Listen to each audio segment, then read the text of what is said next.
Stop He resisting. shoved Put your hands Daniel behind your back. hard when Daniel squared his shoulders and warned, "You're I'm not crossing a resisting. line." Carter's rage ignited. He drew his baton and swung low. The first strike missed. The second found bone. Daniel collapsed, but kept his eyes locked on the officer. In that moment, he didn't see a cop. He saw a defendant.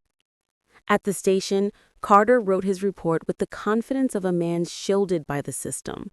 He fabricated a prowler description, claimed Daniel was belligerent, and inserted the magical words: furtive movements, officer safety, resisting arrest. His partner, Officer Evan Brooks, casually supported every lie. Daniel was processed for resisting arrest and prowling. He sat in the holding cell, his leg throbbing, listening to the casual racism floating from the break room. When Carter walked by, he winked at Daniel, believing the system would bury the truth.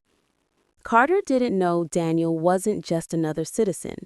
He was Special Agent Daniel Reed of the FBI's Financial Crimes Division.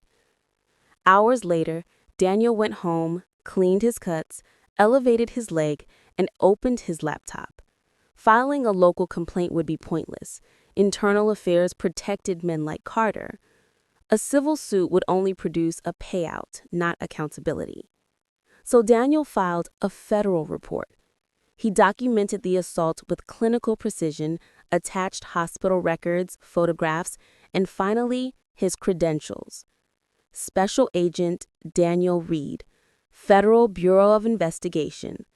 He cited the statute Carter had violated, 18 U.S.C. Section 242, deprivation of rights under color of law. Then he hit submit. 3 days later, the Northwood Police Department received a letter from the U.S. Department of Justice Civil Rights Division. Chief Thomas Avery opened it, expecting a routine inquiry. Instead, he read the words that turned his stomach to ice. Stop The resisting. victim Put is your a hands behind your special back. agent of the Federal Bureau of Investigation. I'm not resisting. DOJ demanded all records, all footage, all complaints. No deletions, no malfunctions, no excuses. Lieutenant Karen Mueller, who had already closed Daniel's complaint as unsubstantiated, felt the blood drain from her face. She had unknowingly tried to discredit a federal agent. She summoned Daniel for a follow-up interview, determined to find inconsistencies. He arrived calm, composed, and polite. She pressed him with loaded questions, trying to trip him up. Then she made her fatal mistake. "What exactly do you do for a living, Mr. Reed?" Daniel reached into his jacket, placed a black leather wallet on the table, and opened it. The gold FBI badge gleamed under the fluorescent lights. Lieutenant Mueller froze. Daniel spoke evenly. "Officer Carter violated my constitutional rights. Officer Brooks supported the lie.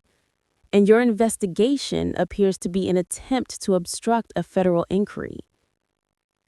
Within 2 weeks, DOJ arrived in Colorado with FBI agents, trial attorneys, and federal warrants. They pulled Carter's body cam footage from the automatic cloud backup system, footage he claimed had malfunctioned. The video showed Daniel calm, compliant, and non-threatening. It captured Carter provoking him, then brutally striking him. When Carter was asked to point out where Daniel resisted, he sat speechless, staring at the undeniable truth. And it didn't end there. Federal investigators uncovered 12 years of racial profiling, violent arrest, falsified reports, ghost files, and internal cover-ups, all protected by Lieutenant Mueller and ignored by Chief Avery. Complaints dismissed, evidence rewritten, victims silenced. The department collapsed in a single morning. Carter was arrested by federal agents during his shift. No badge, no gun, no authority. Mueller and Avery resigned under federal pressure. Dozens of wrongful convictions tied to Carter were overturned. A federal consent decree placed the entire Northwood Police Department under 10 years of DOJ supervision. 6 months later, Daniel ran through Silver Pine Heights again. A new officer, young, professional, and respectful, nodded at him from her patrol car. For the first time, the street felt honest. Justice wasn't vengeance. It was repair. And Daniel had given the system no choice but to fix itself.